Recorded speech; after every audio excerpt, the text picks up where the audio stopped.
Bonjour Mickaël, nous sommes le 20 octobre 2024. Comme vous pouvez voir sur les marchés, ça pousse, ça pousse, ça pousse. On est quasiment sur un plus haut historique, alors pas tout à fait, puisque sur le S&P 500, le plus haut historique est à 5878,46. On est à 5864,67. On est vraiment tout proche, mais on verra dans l'analyse qui va suivre que notamment le Dow Jones est sur un plus haut de tous les temps, et vous verrez qu'il y a quelques secteurs, qui sont également sur des plus hauts de tous les temps. On verra ça juste après la petite intro que je vais vous faire. Alors, cette semaine, on m'a informé que le livre que j'ai écrit, donc les options pour se créer un revenu mensuel, n'est plus disponible sur Amazon en version comme ça, reliée. Alors effectivement, j'avais fait une première commande d'à peu près 150 livres qui est arrivé donc à épuisement. Donc j'ai refait hier une demande auprès d'Amazon pour une réimpression donc de 150 nouveaux livres. Donc je pense que d'ici 48 à 72 heures, donc le livre, les options pour se créer un revenu mensuel sera disponible en version reliée, donc très prochainement sur Amazon. Voilà pour ceux qui... alors j'ai simplement eu ce message puisque quelqu'un m'a dit que c'était plus disponible, donc c'est pour ça que j'ai fait les réimpressions.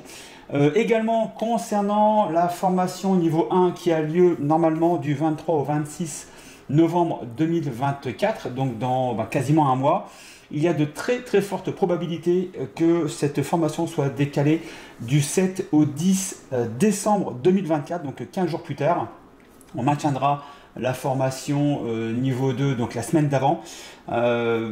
Petit souci ici à régler de façon personnelle, rien de bien grave, mais je pense que je vais devoir décaler cette formation donc, du 23 au 26 au 7. Donc du 7 au 10 décembre, je pense avoir confirmation définitive d'ici 7 semaines ou une dizaine de jours grand maximum, mais il y a effectivement de fortes probabilités qu'on puisse changer les dates de formation. Donc si jamais vous êtes disponible pendant ces dates, donc du 7 au 10 décembre, écoutez, rejoignez-nous. Alors si vous voulez savoir de quoi on parle pendant cette formation, nous organisons jeudi 24, donc jeudi prochain à 21 h heure de Paris, un webinaire avec encore des témoignages, des choses un petit peu nouvelles par rapport à ce qu'on fait d'habitude, pour vous présenter cette formation niveau 1 débutant, donc pour acquérir des compétences afin d'être performant avec les options sur les marchés financiers. Donc j'attaque tout de suite le marché. Alors on va aller assez vite, on va pas se la faire bien longue ce soir, puisque de toute façon j'ai pas grand chose à vous raconter. Ça fait quand même des semaines voire des mois qu'on raconte quasiment la même chose, hein. Alors on a eu effectivement des petits reversals ici, mais vous voyez que globalement ça monte depuis octobre 2023. Donc ça fait un an qu'on n'arrête pas de monter. Alors effectivement on ne monte pas en ligne droite, donc on a des petites zones de baisse de temps en temps pour reprendre un petit peu son souffle. Mais vous voyez que globalement la tendance est quand même relativement bien haussière. Sur les S&P 500, nous sommes d'ailleurs en balayage haussier, c'est-à-dire que vous avez le prix qui est au-dessus de la 10 jours. Donc la moyenne mobile 10 jours, qui est elle-même au-dessus de la moyenne mobile 50 jours, qui elle-même est au-dessus de la moyenne mobile 200 jours. Voilà, donc on est sur un balayage haussier, donc tout va bien sur le S&P 500. Au niveau du Dow Jones, voilà, plus haut historique à 43 000, alors pas tout à fait, hein, 43 325, on est à 43 275, on va pas chipoter pour aller pour 50 points, mais vous voyez que là c'est pareil, ça monte. On a un petit peu moins de reversal sur le Dow Jones, hein, qui a une ligne un petit peu plus droite avec un peu moins de reversal. Mais voilà, pour l'instant, donc, si vous avez des actions à prendre sur des boîtes qui composent donc le Dow Jones, écoutez, alors on est effectivement sur des plus hauts. Est-ce que ça va continuer?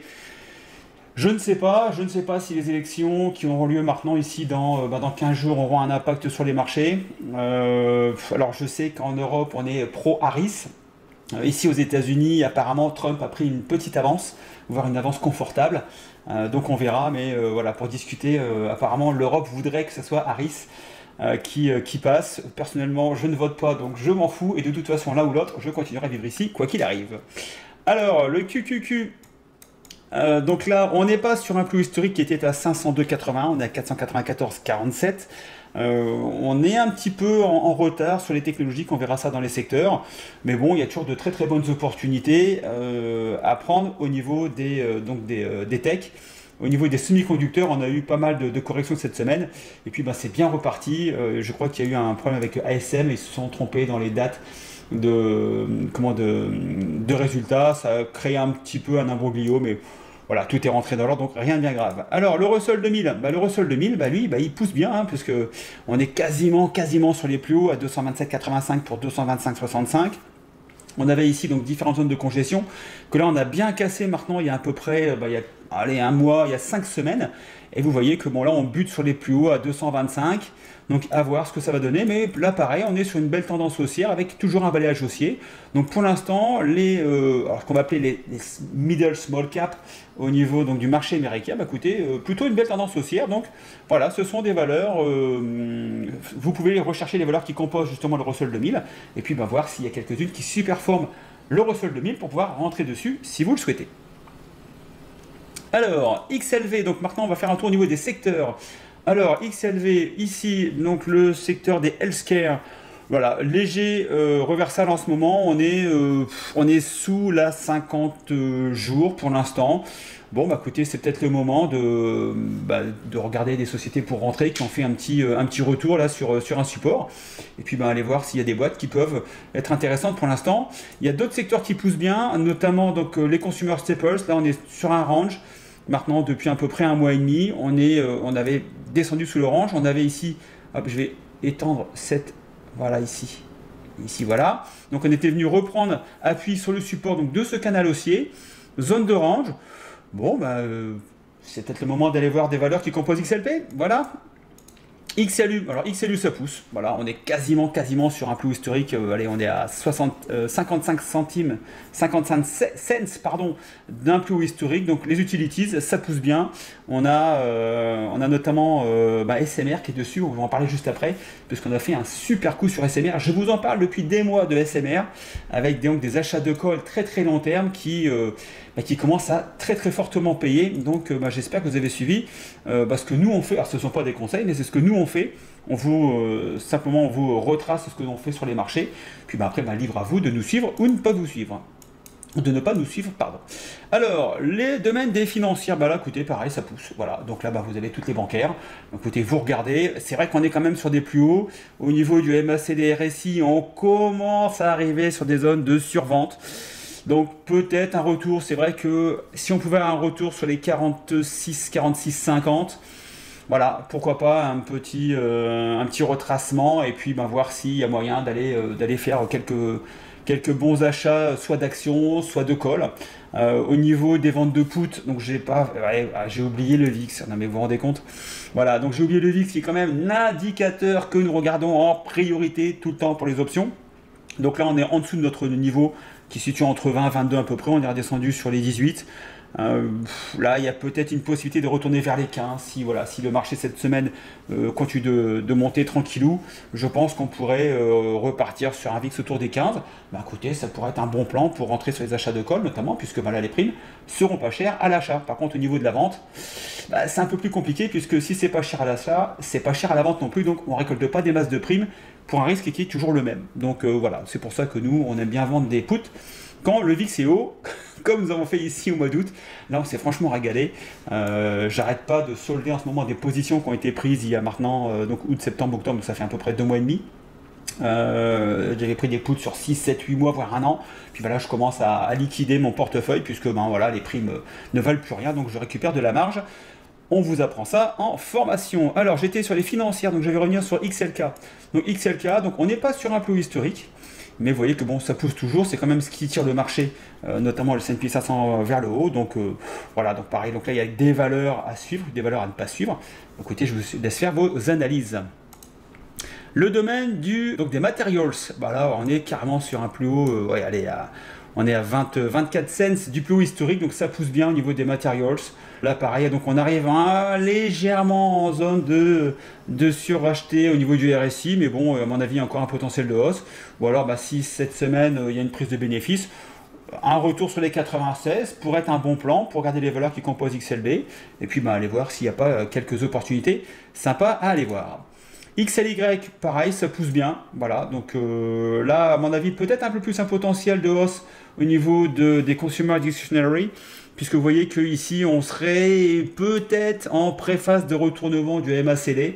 Donc voilà, si en gros aujourd'hui j'avais un secteur sur lequel je regarderais quand même plus du côté de XLY pour l'instant que des secteurs, à part XLU qui continue de pousser, donc là il y a peut-être des choses à faire. Mais XLY, il y a peut-être des valeurs sympas à aller voir. XLI, le domaine industriel, bon là c'est pareil, ça pousse. On est légèrement en sur-acheté au niveau du RSI, mais bon, le MACD, il y a encore de la marge. Donc je pense que voilà, ça peut être un secteur où il y a encore quelque chose à faire. On peut faire des covered call, donc je vous montrerai ça juste après avec énergie, mais on peut faire des covered call sur ce genre de secteur, des secteurs qui montent, c'est-à-dire qu'on achète 100 actions. Et puis on voit un covered call derrière avec l'objectif de se faire assigner. Donc on va aller chercher la différence de gain entre le prix d'achat des actions et puis donc la vente du call. Donc je sais pas si vous avez une action qui vaut 100 dollars par exemple, vous achetez 100 actions à 100 dollars et vous vendez un call 105 pour je sais pas moi 50 dollars par exemple. Si le cours arrive à 105 dollars, vous aurez donc 500 dollars de gain avec les actions et puis vous aurez 50 dollars de gain avec le covered call. Ça fait quand même une petite prime de 10% à prendre. Voilà, et puis on peut comme ça rouler des positions. Je vous montrerai après avec énergie où on a, écoutez, aujourd'hui sur énergie, allez, je vous donne l'info. Donc j'ai les actions depuis le mois de mai et aujourd'hui, donc j'ai récolté quasiment 1700 dollars de vente de call. Et puis aujourd'hui, je suis à peu près à 1000 dollars de gain sur les actions, mais je vous montre ça juste après. Alors, XLE.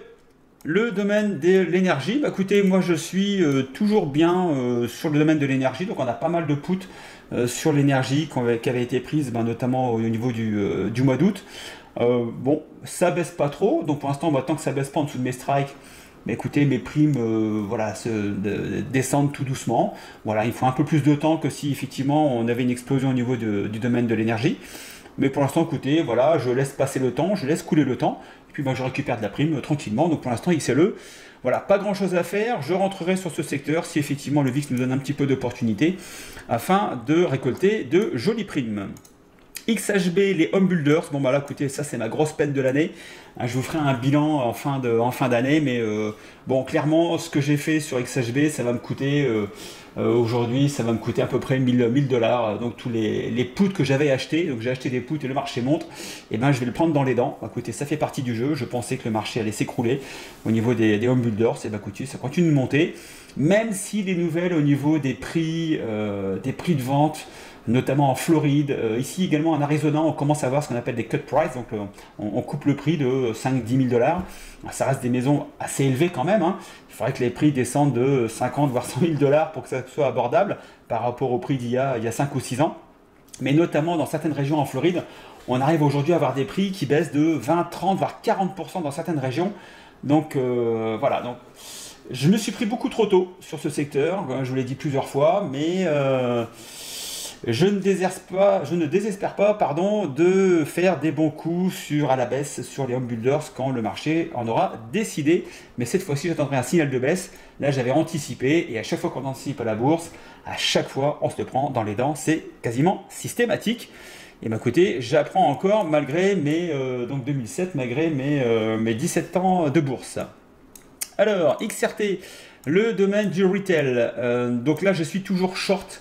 Donc à 68 dollars, donc pour l'instant je perds 10 dollars par action, j'en ai 300, ça fait moins 3000 au niveau de mes ventes à découvert, je m'étais fait assigner à 68.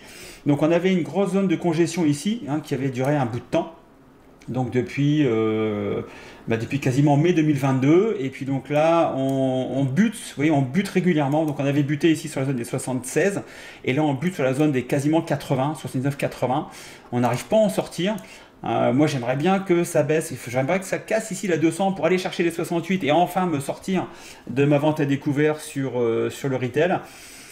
Je ne désespère pas que le marché se secoue un peu pour la fin de l'année ou début d'année, tant pis pour l'instant je paye des intérêts, mais si ça chute et que ça redescend par exemple à 57, là je me ferai la cerise, tant pis j'aurais eu des actions en vente à découvert pendant une grande durée sur mon portefeuille, mais bon ça fait aussi partie du jeu, la patience fait aussi partie du trading. Alors, je voulais vous montrer également donc énergie. Voilà, donc celle-ci. Alors, j'ai 300 actions énergie que j'ai achetées à 78,16 et donc j'avais fait un réassort à 82,61. Et donc là, j'ai vendu des covered calls. Ça veut dire qu'aujourd'hui, je gagne donc 10 dollars sur mon premier achat et je gagne 4 dollars sur mon deuxième achat. Donc aujourd'hui, j'ai une plus-value de 959 dollars. Pour être très précis, donc sur 300 actions énergie. Et puis surtout, ce que j'ai fait, c'est que depuis le mois de mai, j'ai vendu des covered calls. Et alors parfois j'ai roulé mes positions. Alors là j'ai eu un petit peu peur puisque j'avais des cols à 85, 90 et 95. Et bah là quand on était à 96, donc tous mes cols étaient assignables. Heureusement pour moi, si je puis dire, c'est vrai que le cours donc là a baissé très fortement, ce qui fait que mes cols 95 et 90 se sont écroulés. Donc il y a une échéance pour le 15 novembre. Pour le 15 novembre, donc le col 95 aujourd'hui, je suis à 35% de gain. Donc un col que j'ai vendu pour 2,14$, donc soit 214$ de gain. Et j'ai également au 15 novembre un col 100 que j'ai vendu pour 3,50$. Et là pour l'instant, il ne vaut plus que 65$. Donc j'ai gagné 200, enfin, à l'instant T, aujourd'hui où je vous parle, je suis en gain de 280$. Ça veut dire que j'ai 350$ de gain au niveau donc, de mes achats de colle à l'heure actuelle. J'avais un col 85 que j'ai racheté qui m'a coûté 31$. Donc de rachat, donc j'ai racheté ça vendredi juste avant la limite.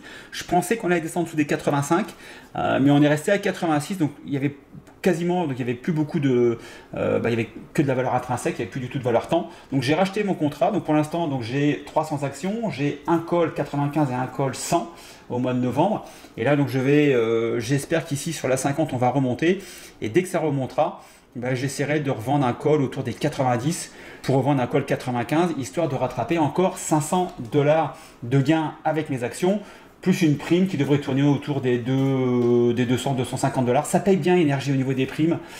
Je voulais également vous parler de SMR. Alors celle-ci, je vous en parle depuis longtemps si vous nous suivez sur Facebook. Notamment, j'en parle également donc, dans la communauté sur YouTube. Donc là, écoutez, en vert ici, c'est des actions que j'avais achetées. Donc j'ai à peu près 250 actions aujourd'hui que j'avais achetées donc autour des 10,24$, 12,50$ et 13,41$. Et pareil, donc là, j'avais acheté des actions et j'avais également aussi acheté des calls. Alors, au niveau des calls aujourd'hui, je vais vous retrouver ça tout de suite. Alors, concernant SMR, donc j'ai 250 actions qui me rapportent aujourd'hui 1468$ de gain, donc quasiment 50% de plus-value. Et donc j'avais acheté un call 12, donc il y a déjà un petit bout de temps, j'avais payé ça à 3,50$ et aujourd'hui, écoutez, il vaut autour des 9$, donc je gagne 558$ de gain sur SMR. Alors j'en ai également à titre perso sur mon portefeuille perso. Et alors là, c'est carrément un autre niveau puisque j'avais acheté, mais il y a pas mal de temps déjà, j'avais acheté, donc l'action était autour, je vais fermer ça ici, voilà. Donc l'action était autour, je crois, on était à peu près dans cette époque-là, l'action était autour des 6-7$ et j'avais acheté des calls 6 ou 7, donc quasiment dans la monnaie, mais qui était vraiment pas très très cher à l'époque. Donc aujourd'hui, si vous faites le calcul, vous voyez que les call 6 aujourd'hui, il y a déjà 5$ de valeur intrinsèque par contrat. Et écoutez, j'en ai pris 2 ou 3, donc j'avais des contrats 6, 7 et 8 je crois, à janvier 2026, donc très très long terme. Donc là ça commence à payer sérieusement également sur le portefeuille perso. Mais vous voyez que sur le portefeuille donc de la bourse en stress, aujourd'hui on est déjà sur un gain qui se situe à peu près autour des 2000$. Écoutez, voilà, donc ça c'est la puissance des achats de call. Quand vous êtes sur une valeur comme ça qui explose, on a pris 40% ici, donc ça c'était le 15, donc c'est cette semaine, on a pris 40%, on est passé de 12 à quasiment 20$, même quasiment doublé au plus haut. Bon là on a redescendu pas mal, mais là c'est sûr que quand vous achetez des calls et que vous avez des valeurs qui prennent 30, 40, 50, 60%, là vous explosez les compteurs. Maintenant il faut être dans la bonne direction au bon moment, puisque l'inconvénient de l'achat de call, c'est que le temps joue contre vous.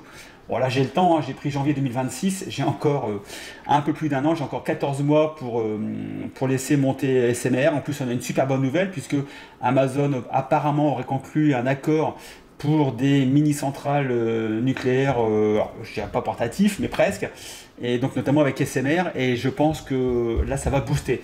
Donc vous aurez peut-être toujours l'occasion effectivement d'acheter des calls, pourquoi pas autour des 18, donc il faut regarder la chaîne d'options, vous regardez des calls 18. Maintenant, ce que je peux vous conseiller, c'est d'acheter long terme. Donc n'achetez pas des calls à 3 ou 4 mois, mais achetez vraiment des calls sur du très long terme, c'est-à-dire au minimum 12 mois concernant SMR. Ça risque de coûter un petit peu plus cher, mais par contre, si effectivement ça monte bien, ça va payer sévère. Voilà. Donc, j'ai pas grand chose d'autre à vous dire aujourd'hui, je l'ai fait assez courte. un peu moins de 20 minutes, mais vous voyez qu'il n'y a pas, enfin c'est quasiment tous les jours la même chose. Donc voilà, donc je vous rappelle, donc le livre disponible d'ici allez 2-3 jours sur Amazon pour ceux qui l'attendent avec impatience. Et puis au niveau des dates donc de formation, donc je vous rappelle qu'on risque de décaler la date du 7 au 10 décembre 2024. Et surtout n'oubliez pas, jeudi soir 24 à 21h, webinaire pour la présentation de la formation option niveau 1 débutant. Je vous dis donc à jeudi. Sur ce, très safe, bonne semaine, ciao, bye bye.